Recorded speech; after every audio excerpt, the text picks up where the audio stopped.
Katie Hill walks into her small kitchen carrying a large cardboard box. Inside are all the drugs she needs to stay alive.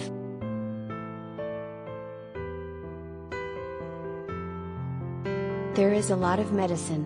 Katie explains what each drug does and how it helps her to cope with each of her health conditions.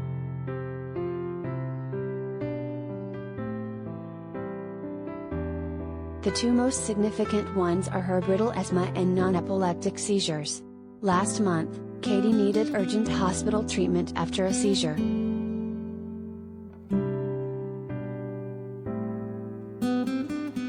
She told me, "I was very, very short of breath. White and clammy. And it was terrifying.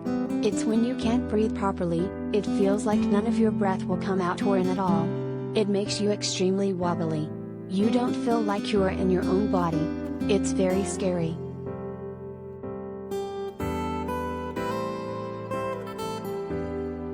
Katie and her partner Jamie called for an ambulance. After waiting for an hour and not knowing how long one would take, Jamie called her father-in-law Mark to drive them to the hospital.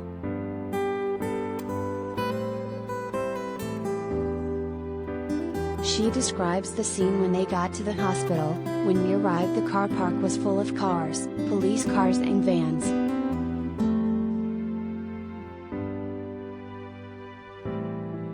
She says, "There were ambulances backed up in 3 rows of 4 vehicles, all with patients inside. That was very overwhelming, that many people there. You start to panic as well, if you don't get seen soon enough."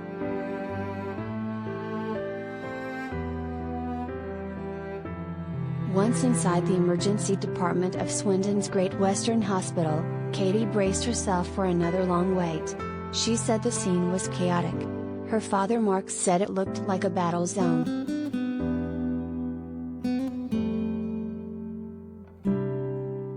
"You had people sitting everywhere, there was no space between them. You had people that were drunk, people shouting. The corridors were full of patients on trolleys. The ambulances were queued up outside with patients."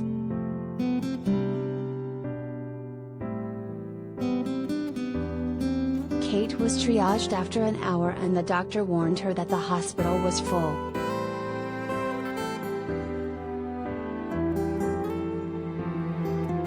"I asked him how long is it going to be, waiting in A&D, and he was very truthful. He said, 'Look, I don't know. It will be the late hours of the morning. There are no beds. There is no space on any ward to take you.'"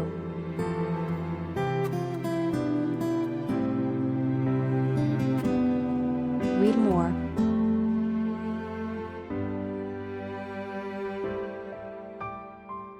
Record 6.5 million people waiting for routine NHS hospital treatment in England.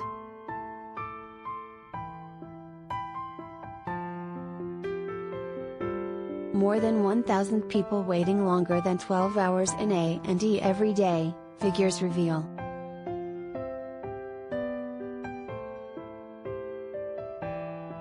Katie waited for 8 or 9 hours lying on a trolley in an emergency bay until it was decided it would be safe for her to return and continue her treatment at home.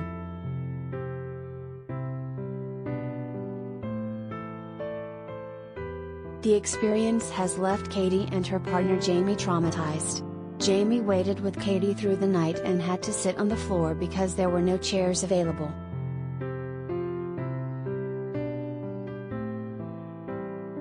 Jamie said, "I know we're still in the pandemic and it has been 2 years and everyone is trying to live life as normal as they can, but the NHS is struggling and it is worrying because people are going to lose lives because of it."